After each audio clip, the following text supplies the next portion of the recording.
What is up, everybody? Welcome back to the Dad Strides podcast, the running podcast, all about getting those tired legs moving again. I am your tiredest dad, Caleb Babcock. And I'm your sickest pacer dad, Niles. And yeah, guys, we're back. We're back from Oregon. The race went down, and we're here to tell you all a freaking about it because there were so many layers between the dad aspect of it with children and wife and in-laws and parents to then the actual running side of getting the tired legs moving again and the tired tummy moving again. Yeah, we have a lot. We have a lot. It was quite the experience. Yeah, and we, in the podcast before this about just expectations versus reality, this is going to be the reality breakdown. We'll probably keep this pod primarily just as the race recap and then maybe a little what's in the future. But we just wanted to, while it's fresh, hit it about our experience at the 2025 Hood 100, my first 100-mile attempt. And short story, it ended at 70.1 miles DNF. So, Niles, how did we... Oh, wait, I was going to say, how did we get there? Let me backtrack just a little bit. Yeah, I kind of want to hear the whole story from you. Like I'm going to shut up for the first time in my life and just let you speak.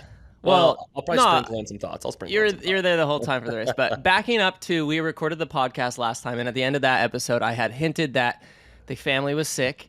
Yeah. A bug came into the house. I hadn't got it yet. My stomach felt a little off, but I can't remember if we recorded that Monday or Tuesday. But basically, what happened for me, we gave people like tips on how to navigate two kids puking. That was like the last thing we talked about. So little did we know. Wednesday, so the race is Saturday. Wednesday night at 7 p.m., I had my first puke. This was probably a day after the pod. We released the last podcast. So this is 3 days before the race. 72 hours, dude. I puked violently from 7 p.m. all the way through the night till 5 a.m. It started out every 20 minutes. I was like at the toilet, like everything coming up, like food, like what do you call it? When you get food poisoning. Yes. It was like if you've ever had food poisoning, your body just goes hard as possible. Like every puke and throw up was as hard as possible. I think we ended up, I didn't get like fully tested, but it sounds like it was neurovirus because it ended up affecting all the kids, poop and puke. So little TMI here, but like it was the real deal sickness and it was violent. And then you woke up, your last puke was the 5 a.m. Thursday, the day you were going to drive down to Oregon. And we did drive down to Oregon. Ariana, I mean, we'll get into how much she did, but basically the timeline was I threw up all night and I was like, okay, I feel so bad, so weak, but maybe if I can rest, I can run on Saturday. And my whole logic, and I felt like after the last puke, I felt okay. I just needed to sleep. And then I was rehydrating as much as possible, electrolytes, taking in some protein as much as my stomach. My stomach was super off, obviously. But I slept that morning. Ariana packed up the entire car. She drove all the way down to Oregon, like a 4.5 or 5 hour drive with a little traffic. And I kind of just slept. All the kids were in the car, packed up everything. And then my logic was I sleep all day that day, go to bed early. We have all day Friday, which is the day you came in. Mm-hmm. I'll rest that day as well and just sleep as much as possible. Like there's no more training I can do, but like we'll see what happens. My logic really was I'm this far invested with training. My parents were coming down. It was all planned and paid for. Airbnb, You're flying up. I was going to maybe call you and be like, yo, don't come on Friday morning if I felt bad still. But I felt okay. I was just tired, like super low energy, but like the stomach was eating a little bit of food. So I said, let's go for it. My whole thing was, dude, I just want to get to the start line with everyone coming, how much work I've put in, and just see how long I can go. I knew for sure it wasn't going to be like a good race at that point. But I was like, maybe if I run slow, keep the body like heart rate as low as possible, just hike even more. Like I might as well start and just see how many miles I can get in. And that's kind of what happened. But let's go to kind of when you came in. I want your perspective now. Yeah, I mean, I feel like I showed up. I guess my thought was like, you seemed pretty optimistic on Friday. So I was like, oh, like. Well, I feel like if you mentally give yourself the out already, like I didn't even want to like tell people I was like throwing up or puking bad. Like I told a couple friends, but right. I just was like, if you give yourself that mentally, you're already like, that's an out. I just wanted to say I'm fine. I've had plenty of training. Like, my body's just tired. Right. Like, I think my honestly biggest concern Friday was that I'm flying into a petri dish of the gnarliest puke virus, and my wife, what do we used to call her? Smart wife. Smart wife was basically like, "Hey, if you get sick, I'm gonna kill you," because she was like, "If you bring that home, like," which is so valid. Yeah, so valid.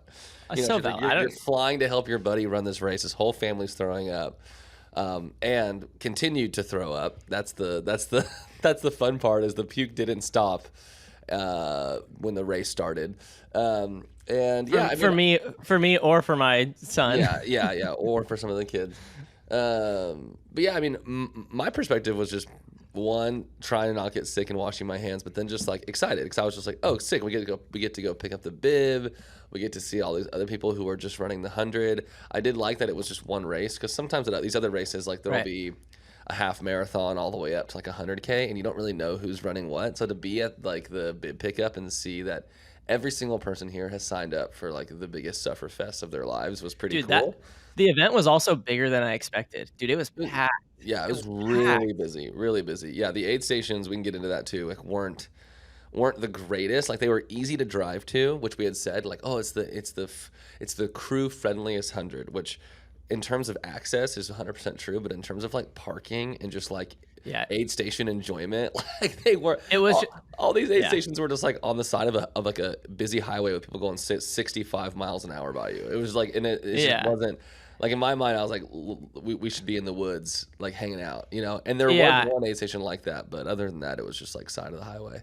Yeah, the aid stations were great, how frequent they were, or maybe not, because they were probably stressful for the crew. But yeah, I'm not gonna like rip on them. Like, I don't know how to host a race, but yeah, they were unfortunately like in really like not like sketchier spots on the road. Right. So that was kind of a bummer because our setup was in the spirit of the dads. Yo, bring the whole family, all the kids, like wife, like let's do it. So in hindsight, I wouldn't bring 3 kids to a 100-mile ultra, like, especially when the aid stations are right on the side of the road. Yeah, we have to give crew chief a special shout out. That was probably one of like the grittiest mom performances I've ever seen.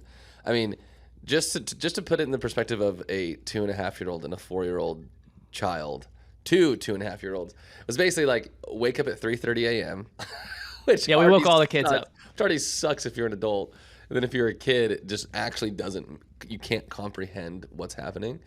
We go to the start line, and then it's like it's fun and it's awesome to see it, but it's also like it's 10 seconds. Like, you count down, and there they go, and it's like, okay, now we got to go meet Daddy at the first aid station. It's like you're kind of off to the races, and we had a lot of time between aid stations, but it was just kind of like, because they were so close, it was almost challenging, because it's like, okay, well, that aid station's 5 minutes away.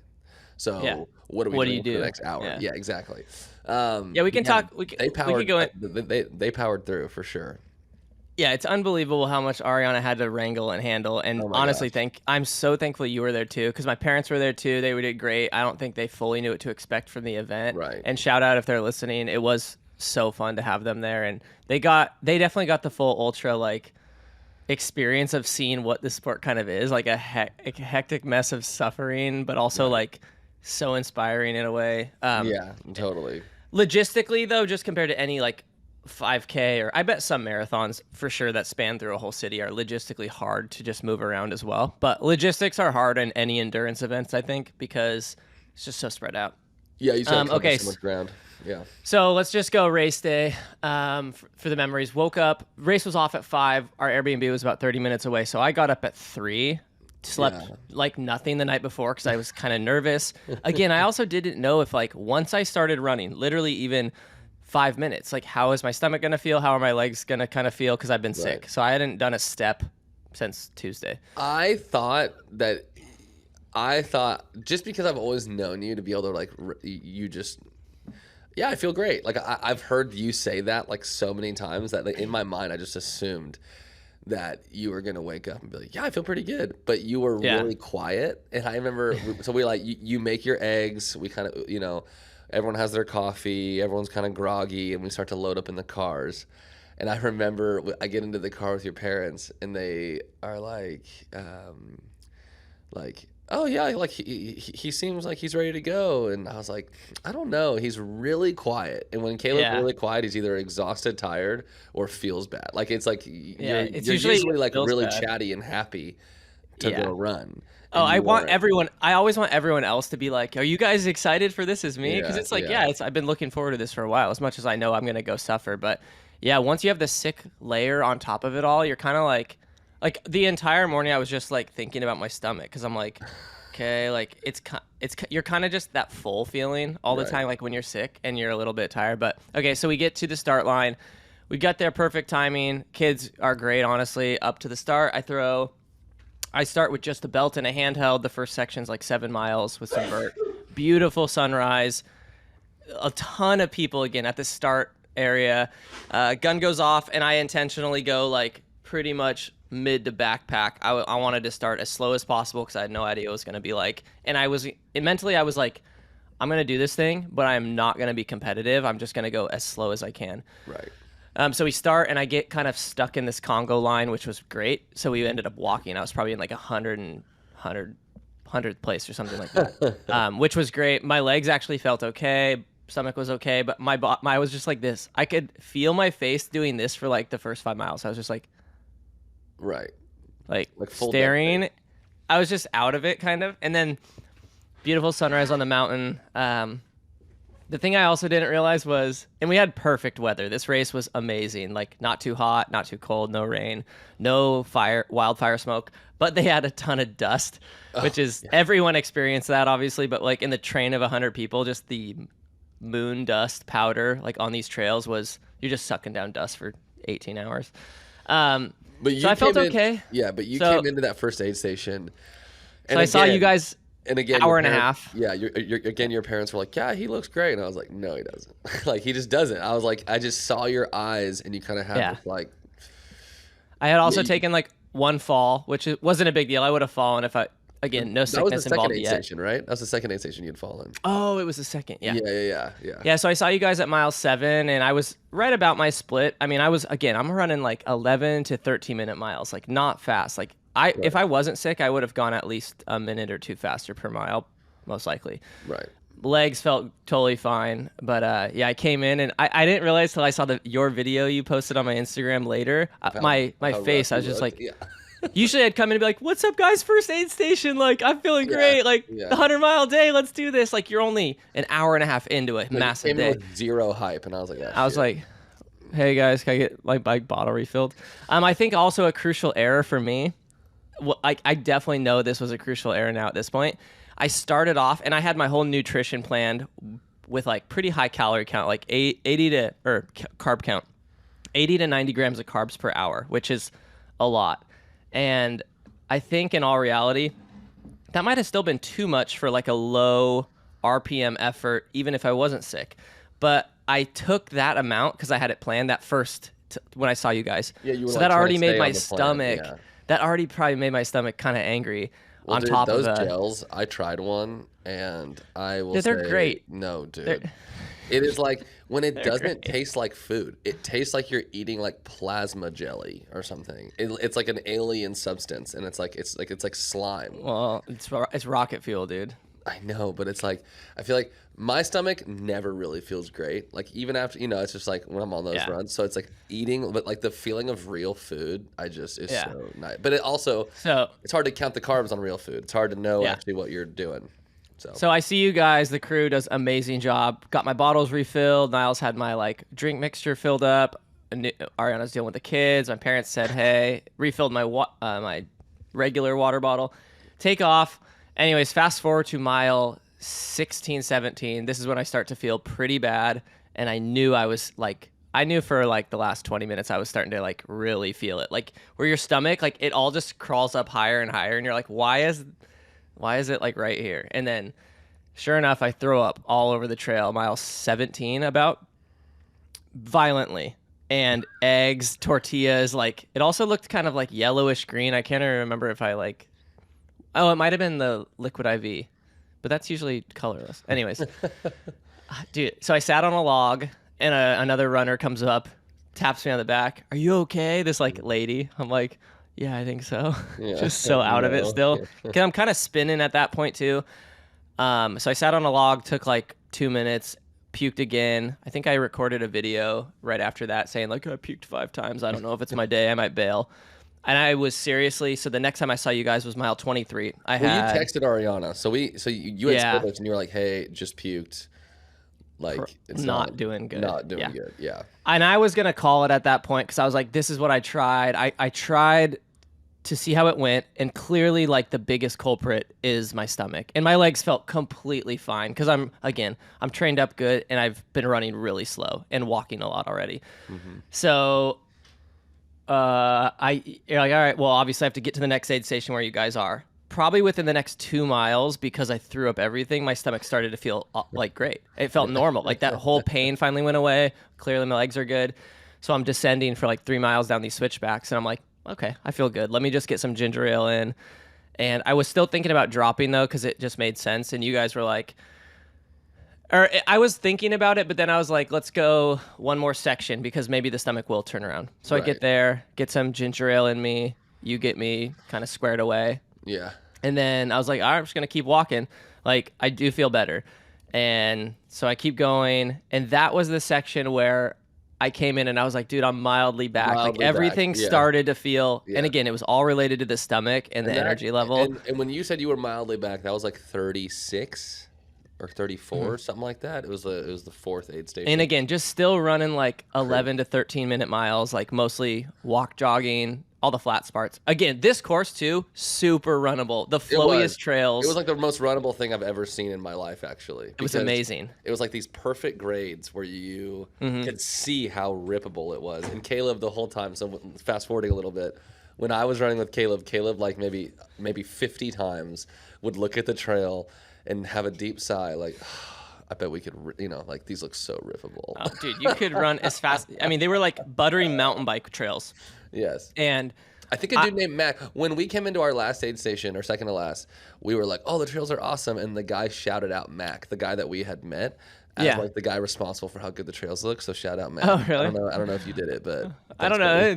I think the whole trail system is responsible. Or like, I don't know who maintains trails. I don't know. He shouted him out. So I was like, he shouted him out. There was like a ton of, there were so many like trees that were downed, but then cut. So like, you never even stepped over a freaking tree. Like we had one log we stepped over, but there was a bunch of little logs to like build a little bridge over it.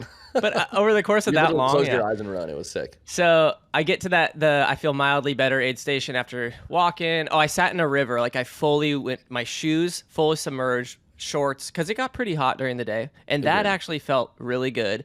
And after that, I climbed. We climbed for like, it was like a 1700 foot climb. And I had my poles out at that point. Like once I started feeling bad, I switched from the waist belt, which was my plan. Sure. You had poles and pack. 50 miles. And that was, my poles were one of the main like saving graces for going so long, because I just went into hike mode. It was just fast hike. You told me at one point, you were like, the poles are so sick for throwing up. I saw this guy like perfectly leaned on his poles, like puking in a bush, and I was like, that's so sick. Like if I was gonna having a puke plan, having a puke plan for the poles. Thankfully, I did not puke again. But what happened was all the nutrition plan went out the window. I didn't take another sip of like my Hyperlight drink. I didn't take another expensive gels, guys. I spent $300 or more on nutrition that now I stored in I have like so much extra, and I went straight old school. I went like Coca-Cola, sipping on my whole flask, Coca-Cola and ginger ale. So that was just constant sip. Niles had thankfully bought these Cheez-Its that like actually went down good. The aid stations had mini bananas and pickles. And for the record, so Caleb throws up a mile 20. My first thought is like, dude, if he's contagious, that's norovirus central. I hand him the box of Cheez-Its. He puts his hands in and like rummages around for Cheez-Its. And I went like, damn it. Like those are now his Cheez-Its. Like, I didn't think about that. Well, of course not. You're in the trenches. But what's so funny is I had gone to like 3 different stores to find Cheez-Its. Dude, Portland in the summer apparently is just the hottest commodity. Like rental cars were sold out.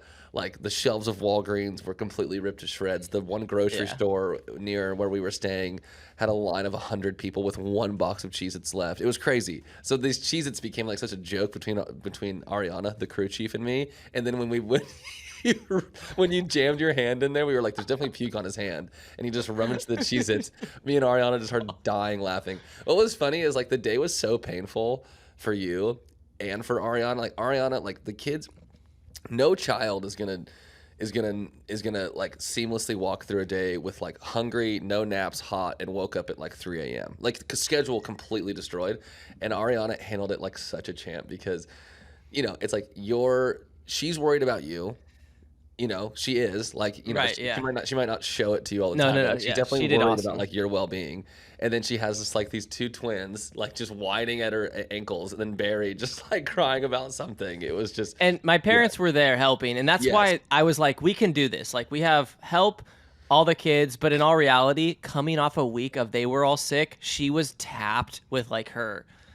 No one was fresh. Patience. No one. We were just at the bottom of we were at the lowest like family like low, and then it was like, and now do an ultra. So,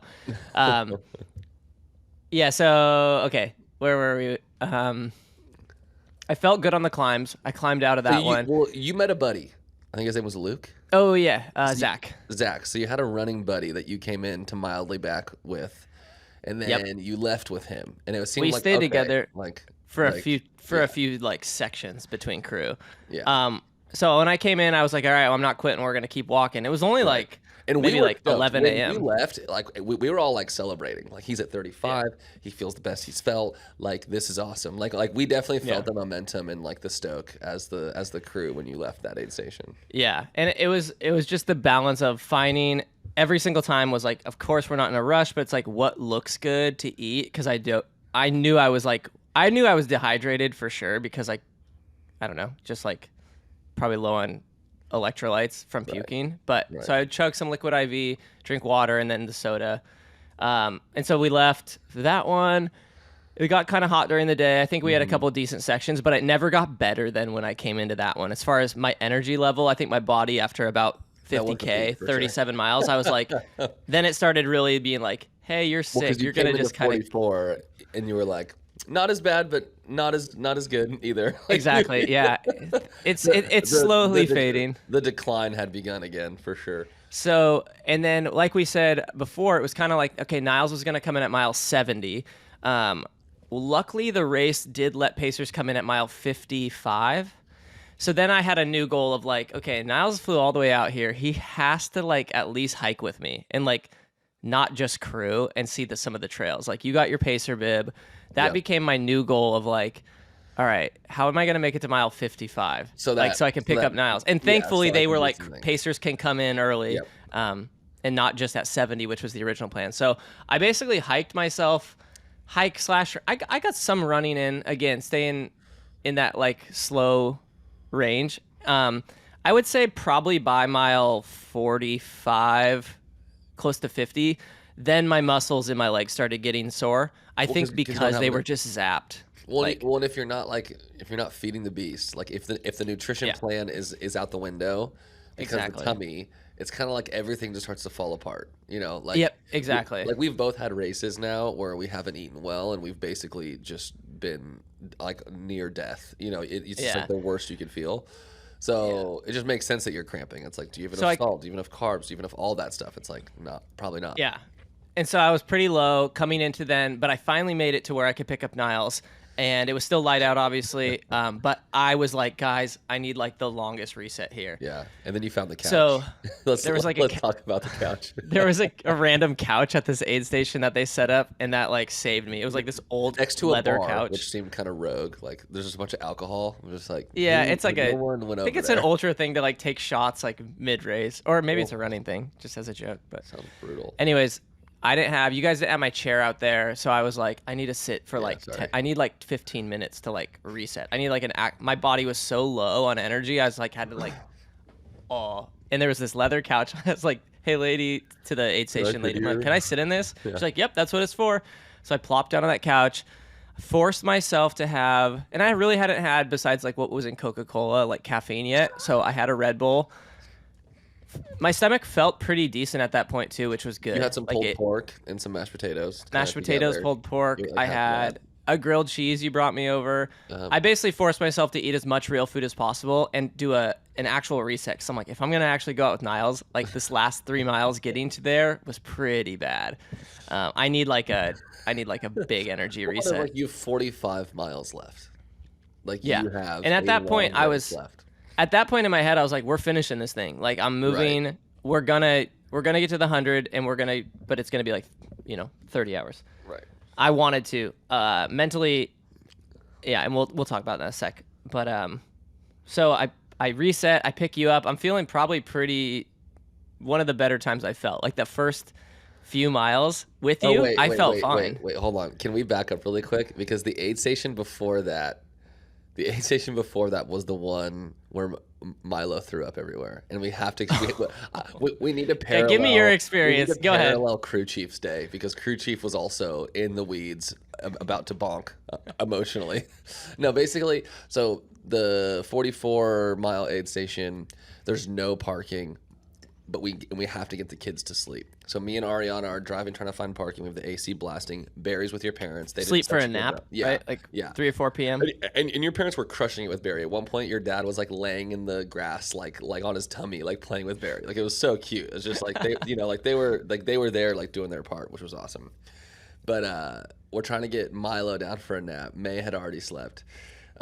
We finally he falls asleep on the drive. We park. Me and Ariana we're like, yes. Like she's like, how far can I put my seat down? And I was like, a little bit more. And like, how far can I put mine down? Like a little more. And we like all laying down. Maybe 4 minutes goes by. Someone walks by the car, and Sean just starts barking as loud. Our dog was there too. Yeah, 2 dogs were there. Oh, yeah, Sean just starts letting it rip. Wakes Milo up. Ariana is just. Like, the moment she was about to get, like, the first bit of rest, Sean just ruins it. And I was like, yeah, let's just let Sean go in the wild. Like, literally, like, let's just bless and release this dog. He is more work than it's worth. No, I'm kidding. But it was like, at that point, you obviously are just so mad. So she goes and drives Milo around. Milo refused to take off this sweatshirt and these, like, thermal pants. So all day you're looking at his beet red cheeks, and you're like, dude, you are so uncomfortable. But him being 2 and wanting to control the life refuses to let Ariana take him off. So she's driving. All of a sudden she hears like a daddy or mommy, I don't feel good or something like that. And she looks back, and he has just thrown up all over the car, all over his blanket, all over the back seat, all over his car seat. Ariana has no towels, has no trash bags. Has to pull over and basically clean up all this puke as like she is having, so that was like the low, I think, was when. We had already dealt with the whining. Over puke all week too. We'd already dealt with the whining and just the heat and naps and like getting everyone organized. That like we were like, okay, how much worse can it get? And then that happened. It was like, okay, it could have it got worse. So she shows up basically on the. I cannot believe he actually. Yeah. But totally gets it together. And then before 55, we kind of came up with a plan. We pulled over on the side of the road, and we basically like cleaned all the trash out of the car. We just did like, it was like, what's that like that it's like the Netflix movie about minimalism that everyone loved. I always think about that because it's like when you like organize your life, like you just feel better. So we like pull all the trash out of the car. We like just get everything situated, and then after that, like everyone could think clearly about like a plan, and then we were good. But it was good. He had the grindiest day. You guys had it way worse than me. When you're running, like true. you're but selfishly, true. It's like you can zone out, and like yes, it hurts a little, but like you're moving. Like I would have a way harder time dealing with 3 kids. I probably would have killed in the my heat. kids. Like the fact that your kids are living and breathing is like a testament to Ariana's patience because I know she went so hard. So yeah, just special shout out to the moms out there just putting in the work because my gosh. Yeah, and definitely don't. I will not. I've learned my lesson. Like there's some environments that just make sense for kids, and if you're around, this was like it seemed like it would work, but. Right. And I'm glad we went for it. I love like pushing everyone, but like that was way too far, especially off the tail end of a big week of sickness for the family. Right, Okay, right. so get you, and it was awesome because it's sunset, or like it's starting to get golden hour. Golden hour lasts forever in the summer up in the Northwest. So we had like 3 or 4, maybe 3 hours in the light. Yeah. And yeah, just started walking. I talking, shuffle yeah. jogged, Yeah. shuffle jogged. I could still shuffle jog like downhill. And this, again, muscles are starting to feel it for sure now. And then Niles, I was like, dude, show me what it looks like to run right now. And so just like, I forgot what that felt like. And I'm 16 hours in.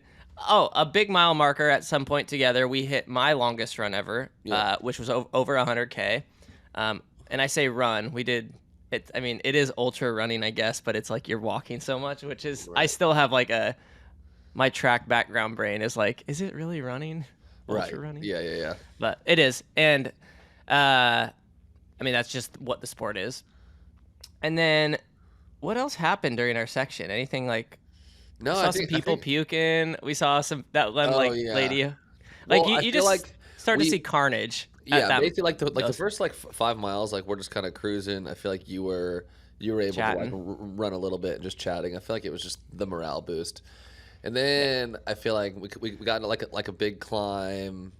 We got past a couple times, which always isn't that fun. We're just like, okay, like clearly some people are feeling better than Caleb is. Oh, but I was getting past all day. I was getting past all day, so I was more joking around like. Yeah, it is funny that you're like obligated to say something like, "Hey, good job." Like every time someone passes you, "Hey, yeah, you got this." Like you just say like you just kind of throw out like some like casual compliment, and the person's just like puking on the side or like literally dead, and you're like, "Hey, it is funny. Great job, buddy." Yeah. Or like you're getting past, and you're like, "Man, you're going so fast. Like you're so cool." Yeah. How are you moving? Yeah, there's some good exchanges that happen on the trails, and like people are definitely feeling it at that point too, which is always a good time. But I feel like and then as night hit, I feel like the best we felt was when we were running like downhill, like mile 8, and we were like just like talking about. I think we were like talking about like just random stuff, like talking about like my dad and like how everyone used to think my mom was hot and how that drove me crazy and just like all these like weird things like that. And then we're like talking about that, and then we realized that we're really close to these people stopped. And then the lady, and as we went by, she's like, "Whose mom's hot?" We were just like, "Oh," like I felt like I was in high school. Like we like giggle as we run away. But then like as night fell, I was like, dude, running by yourself at night is such a mental challenge. It's one of those things like if you're just looking down at the trail and just putting your head down, it's great. But I get so spooked so easily. I don't know what it is that like when if you start looking around like at the trees and how like and like looking behind you and you just see like this black abyss, it is so unnerving. But I feel like, but when you're with someone, it's like way better. That's why having the Pacers nice for the night section. But there were a couple of running just by themselves, and that one guy pulled into that aid station after we had run like 10 or so, and he looked like he had seen like some shit. Like he did not look good. He was spinning. I was also pretty tunnel visioned with you for the the whole second half, just kind of like focused on the little trail in front of you. But I was gonna ask, was it boring to you, like how slow I was going, or was it like you were just that first in for the 10 miles was a blast? Like I had like a lot of fun, and then like but then I think like after that, you sat down, we ate like some quesadillas, we filled your bottles, we you asked your guy about your buddy how he was doing, and that's when we met that Matt guy who we'd run into a couple times after, and so that's like, mile 65, 65, right? 65. So that was like 64. But I feel like when you left there, like you had been kind of hobbling, but when you want to sit down in ultras because it's like you're tired. But then when you had gotten up, that's when you felt like I feel like your hammy/knee was fully locking up. And then that next 5 miles, that wasn't that fun. I just think too, like so slow. I was so happy first of all to pick you up. So we like made it to that point where it was like cool. Niles got to actually like leave the crew and like get it on the trail, which it was because really the trails nice. were fun. After a day of just dealing with like tears and drama and just kids. I mean, like, I love your kids. I love my kids, but obviously, like, there's some point when you're like, dude, it's so nice to be away. Yeah. So that was kind of nice. Yeah. Yeah. Yeah. Okay. So then, that mile 65, for whatever reason, probably could be attributed to either the farthest I've ever ran and hiked, so my body's just breaking down a little. But I think it was more, I don't know, but I don't know what sparked this like tendon muscle right behind my knee. It's almost like where the hamstring and the calf muscle meet, right there. It just it started tightening up. Like I could feel it if I did a hamstring stretch or a calf stretch, and it was like restricting my knee from bending out all the way.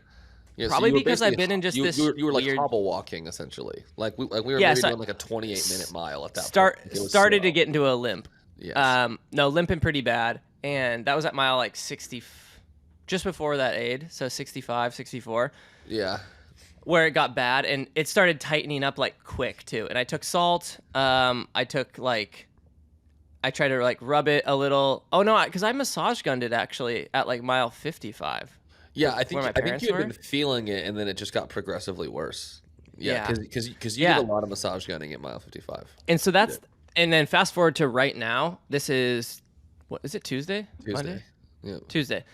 That's the only thing that's giving me pain still. Like, and it's almost gone. I can feel it a little. That first night, I mean, my leg was locked up for 2 days after this race because of that like weird, never had this injury before, but so what happened was mentally I was like down to go to the finish, and then I ended up moving, like you said, so slow. I could not walk. I couldn't even walk normal. I couldn't like even limp jog. I was just one little step, boom, plant, boom. Like it was insane how slow it was, and we had to get 5 miles to even get to an aid station to drop out. So we started talking, hey dude, like I think it makes the most sense to drop. Like you got your pacer experience. We've been out 5 hours, 6 hours together. We went 5 hours pretty much on the dot together. Okay. Which honestly, it flew by. Like that was the 15 miles 5 hours in of my life. Like, it was wild. But they were like, looking back at my Strava, I'm like 22, 23-minute miles, which is like downhill on buttery smooth trail. Right. Which is basically when you go backpacking and you have like a 60-pound pack on your back. That's 3 miles an hour. If you get 20-minute miles is 3 miles an hour. So I started doing the math in my head. And again, I'm also pretty tired at this point. My body still feels like broke down. Stomachs didn't like have any more like major bubble feeling though, which was really nice. But then I was like, dude, I don't even know if I go this slow for 30 more miles, like we won't even make it because we were covering 3 miles in an hour. Well, it was almost a little less. At one point, like on the ups, we're like 28 miles going up, which is like, so if you're looking at like 2.5 miles an hour or just 2 miles an hour, or like you're looking at 15 hours to do 30 miles. It's just like, my gosh. Yeah. So mile 70 was a big aid station where it made the most sense to drop out. We had gone, and we got there at midnight.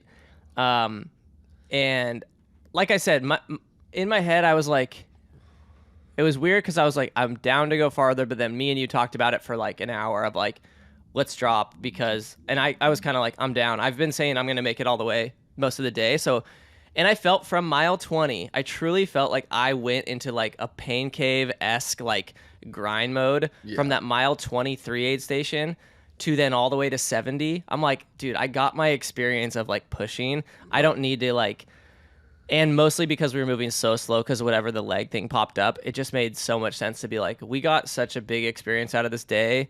Why would I go and risk really injuring myself if I push that leg for 30 more miles at that pace? And also like let the body just heal up. Like it clearly wants to sleep and recover. Right. And so we dropped at 70. And because the next time we would have been able to drop was 89.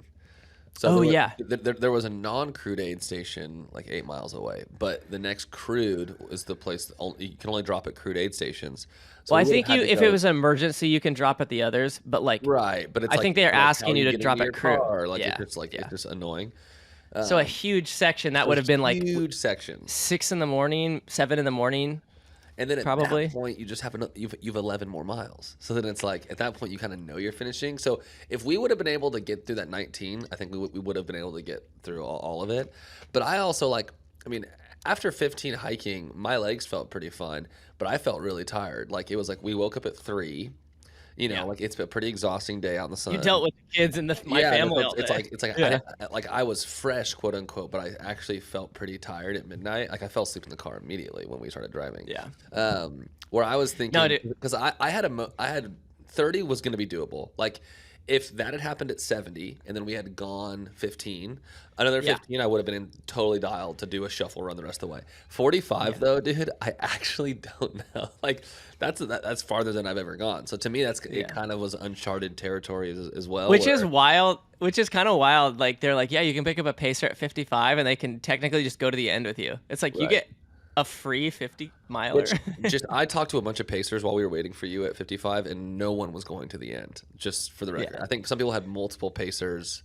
To go different legs with them, and which makes sense because if you're a pacer and you're not in tip-top shape, you don't want to actually slow down the runner as they are going for the finish. But in all reality, you have probably top 10 guys, top 10 girls that can really run the thing. Most people, even if I wasn't sick, I would have definitely hit like a really low muscular level, probably around 70, 75.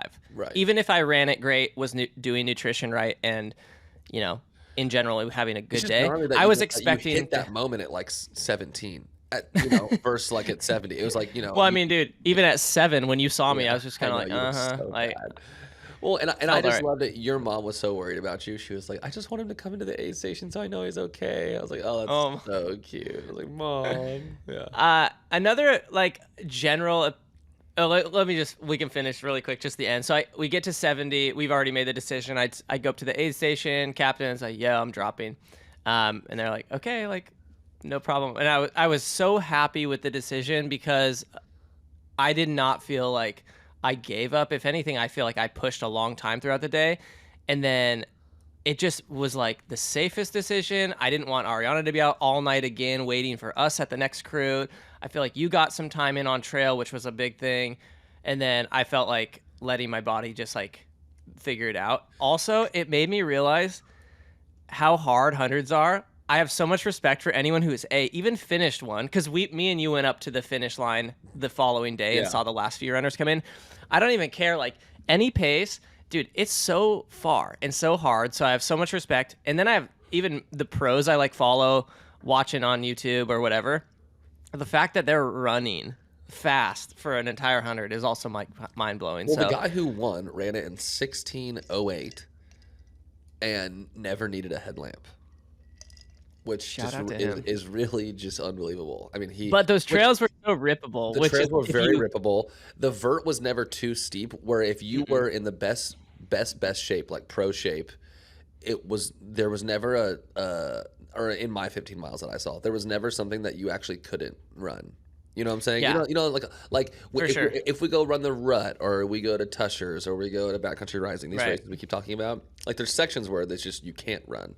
Like you are kind of like speed hiking up like the Headwaters Ridge at the Rut. Like I've hiked that ridge 100 times in snow, and it's just not a runnable thing. Like when all that like rock is poking, and you got to like climb up this thing and scramble, it's not runnable. So it's it's just. And I think too we can go into like what worked, what didn't, but I don't think there's most of my training was like I'm very happy with the amount of like vert I trained on. That's why I felt like I could have ran most things. Like it didn't feel steep, or it was just a great course. Okay, so we get to mile 70. It's midnight. We check out of the aid station, and we just sit in the car. Ariana's waiting. My parents stayed back because at that point in between that gap, Ariana put the kids to bed at the Airbnb. Yep. My parents went there, stayed with them. She drove back. She was there. We saw her. You had texted her saying like, "Hey, we're gonna drop," so she knew. But she waited for like way too long there because we were so far behind. But she had said she was like, I can't wait to have my Kindle and like sit in the car and like, read without the kids. Yeah, without the kids. So I think she saw it as like as a great thing. So yeah, we dropped there, and I was like, again, I was happy with the decision. It felt right. It also was my birthday on the race day, which we ended like right at midnight. So I truly had my whole birthday to like be out there, and then sleep felt great. And dude, yeah, my main like epiphany in all this is I just think I'm not cut out for the longer stuff. The hundreds, even the 100K, I truly like as much as I want to, and I think I will finish a 100-miler one day. Just to have, which because we were talking about on the course, I was like, dude, I want to just do this distance once. Like even if I'm not good at the longer end stuff, this should be the time we do it because we're this invested. And so that was where my head was at, like just finish to be done. But like in all reality, there's a chance I just do another one day. Probably not when the kids are older, or even like 10 years down the road. Yeah. I just truly don't think I'm good at the longer stuff. My body always breaks down right around that 50-mile mark.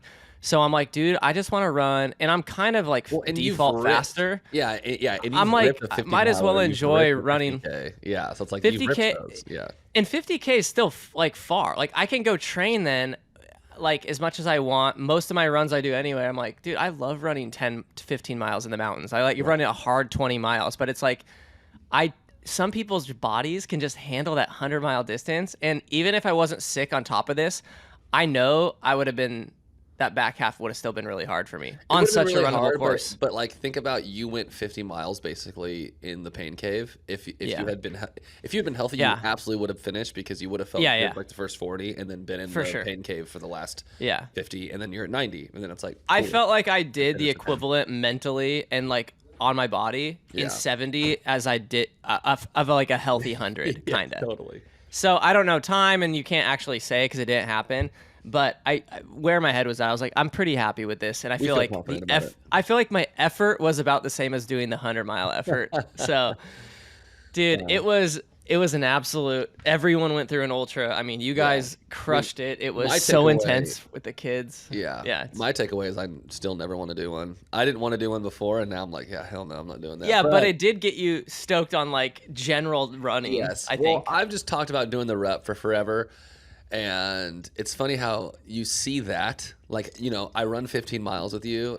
I see you run 70, and I'm like, dude, 32. It's like, it feels short suddenly, you know, like a 50K feels short and easy, dude. Which isn't true, but it's just crazy how like it shifts in your mind. Yeah. Cause I mean, I had ran, oh, did I lose you? Oh no. Oh man. But yeah, so your perspective on the distance, we're not going to do anything this long again, but me and you are like both in like the 30-mile 50K headspace. I feel like feels so much better. And what I realized too is it was actually a really pretty course. I've never loved, since I was a little kid going on like hikes with my dad, I've never loved being stuck in the trees for the whole hike. I've always been like, when do we get above tree line has always been like, I mean, when I was little, dude, I was like 9 with my dad being like, the trees are boring, and then you get above the trees and you're like, this is awesome. They are, yeah. And I feel like I still, to this day, it's like ridge lines, views, like I enjoy it way more. So I feel like this race was really pretty. Like really pretty trees. I actually like liked these trees a lot. But I think it's like, I want to be on a ridge line. So Backcountry Rise, Mount St. Helens looks insane. Also, same race organization. Yes. And I also will say we are out of the trees a lot of it as well, though. Like okay, cool. On. Yeah, totally. It's just a lot in the trees, but some cool ridges. Yeah, totally. But Mount St. Helens, you're looking at like you camp. I didn't realize this. There's no like hotels around, so you actually camp. And it's like in the parking lot. It's like a 2-day event. They like have some food for you. It's cool. Like I'm like, oh, it's such like a crusty core trail scene, which would be sweet. But we could also just do it. I mean, we could just go like do it ourselves as well, like or do like another long effort, which we talked about because like that would be fun. I feel like I owe you an adventure where I'm not like fully sucking wind the entire time and like sick to my stomach. But if me and you plan like a 30-mile route somewhere sick and just kind of like slow jogged it, like same kind of pace, but like. More fun. That'd be sick. Totally. I think. But I definitely want to do the rut next year. Like next September, like my son, my youngest kid. I mean, Lou will be 7.5, which is she'll be 7.5 next year. Towns will be 5.5. Like, these kids are freaking huge all of a sudden. Yeah. And then Benny will be almost 2. So it's like it's now at the stage where it's like it's not as hard. I have a lot of friends in Big Sky, which would be sick. I was kind of, because I know the area, this is what we would do, just so you know. You would basically, if you wanted to go for a longer period of time, then you would probably get an Airbnb, like Bozeman or like somewhere else. But then for the couple race days, stay at the Huntley. So the Huntley is in Big Sky Village and is literally like a stone's throw from like the start line. So then your family could like go back to the hotel room. Well, and stuff if they wanted. but I'm sure everyone's staying there then. Right, but I'm just saying there's a lot of rooms, so it's like if you booked your spot and then decided. Oh, but we have some friends we could stay with too. But I was just like, oh, it'd be sick if you like stayed with some friends, Airbnb in the mountains somewhere, but then for the race, had a hotel room like right there. That'd be sick. But I guess it's only a 50K, so it's like it's gonna take you 6-7 hours because there's a ton of vert. It's not like the whole day deal. Yeah. I think I would drive if it was just me. I'd just drive the van and sleep there. Probably. Oh, just you, dude? That would be. What are you trying to get away with, bro? Dang. Dude, after what just went down, I don't think my wife or kids are gonna come to any other race. Dang, I want to go by myself. That sounds sick. Well, I think the best solution might be like planning it to be a boys thing until the kids are like actually old. Well, so what's fun? Well, there's no way Sarah's gonna let me go to Big Sky without her, and like we've talked about going there with the kids so much. I think what's nice for us is like we have friends that we would stay with. Shout out to Wes. We have friends that we would probably stay with that have always said we could. So. I'm just saying, I thought I did everything right this time. I got the parents down there, the grandparents. I got an Airbnb, obviously not as close as needed, but it's just like, dude, I checked all my boxes. Like this is a me thing now at this point. Unless like, and Ariana like, I'm not like, she would actually love to go without the kids. I think leave the kids at home. Exactly. Yeah. Exactly. Now we're talking because they'll be 3.5. She would be 5.5. Yeah, she'd be down. She likes it. She definitely is a great crew chief. And just not that you need one on a 50K as well, but it just isn't going to happen with the kids again. At the Rut, it literally says you can't have crew. All right. Well, what's kind of then? What's next for you? Like running. Where are you? I want to plan something at Mount St. Helens with you in September. So we need to do a work shoot around something up here, and then we just tag that on. Yeah, seriously. No, maybe but I think the problem is like I would want my truck. That was kind of like that one will be hard because it's like, oh, you're gonna camp. Like, I don't want to sleep in a tent. Like I only like sleeping in the van with me, dude. If we're going, we got the quick. Yeah, if it's just us, yeah. The other one that's always fun is I want to take a buddy. I want to do the Enchantments Loop. I do that. I've done that like a couple times, and it's stunning. I would do that with you for sure. Easy trip. It's an easy 1 day like mission. I've done it now where you do the full loop and run 8 miles on the road. Not worth it. We'll like carpool. We'll do one car, but then it's 18 miles. Hitchhike. If you don't do the loop on the road. So yes, 18 miles. 18 miles of the good stuff, which is all we do. We do this, but honestly, like I'm like 18 miles, like that's short. Only 5. No. So if you come up for a trip, we do two big runs. We do the Enchantments as a warm up. We drive somewhere else, camp, and do another mission, and just do them both like easy. That looks sick. 18 miles is a warm up. You sit in a river after, and you're fresh. You're fresh the next day. I will say, dude, the good thing is, besides this little knee pain I'm nursing, my body feels like I barely went into an effort. So I know my training was good. Like, I don't feel sore. Like my shoes didn't blister. Everything else, yeah. Yeah, I'd say the legs died a little because like going downhill, they started to like hurt the quads. Obviously, like just the hips a little, but I should be way more sore than I am. I just felt like I did a long weekend run. Like I'm not like hobbling too bad. Totally. And it's been 3 or 4 days now, so. It's awesome. Anyways, and shout out to people who are following on Instagram. Niles threw up some stories, and then it is kind of funny too how in general like running as a sport has always been like when you post about it, people are inspired by it. Like fundraisers exist like around running. It's like I'm gonna fundraise and go run a marathon. I'm gonna run a mile for every $1 donated or something like that. Running in itself is just like when you make posts about it or make it a thing for people to follow along, it's like a cool sport in that sense where I think it's inspiring to people. So totally. I know I got a bunch of random texts from my family, other people, just like, good job out there. A buddy from high school that I hadn't talked to for a while texts me like, you're like, good luck today. I'm like, dude, how do people like know? Yeah. And I'm like, I like to run, but I think when you have like a crazy distance, like to most people, that's a crazy distance. It's cool. So like, yeah, you also have no idea how slow I'm going, but they also have no grid for how slow that is. Like maybe people know fast marathon times, but after that, they're like, I have no idea what a 100-miler should take. Totally. But yeah, we're going to we'll keep our fitness up for the rest of summer. I don't have fitness, dude. I need to get fitness. I'm still out of shape, bro. Always. You're fit. Perennially out of shape. Okay, well, yeah, we wanted to get this episode up, and hopefully that was interesting to listen to. If not, it was just a historical marker for me to listen back to one day 100%. About the experience. Any other shout-outs? Shout out to Grandpa Fun and Honey, dude. They crushed it. Yeah, my family. I mean, shout out to my kids. I love you all so much. If you ever listen to this one day, one day I'll be crewing you guys, and we can run one together. Barry did say she wants to sign up for a race for like one of the. Yeah, I want to do a kids race, dude. Shout out to the old people. That 72-year-old dude who finished. That was nutty, dude. We saw like maybe he was like right at the cutoff. But yeah, Niles and I went back the next morning after like we recouped. Parents drove back home. We still had time to get to the finish line and see kind of I think they call it like golden hour in some races, the last hour or so of the race, and just the people that really stuck it out. And I just have so much respect for that. Like, I know how bad it hurts, and I know no one's feeling great at that point, and they're out there so long. And this dude, that 72-year-old dude, rolls in, just like a big smile on his face, looks like an epic crusty mountain grandpa.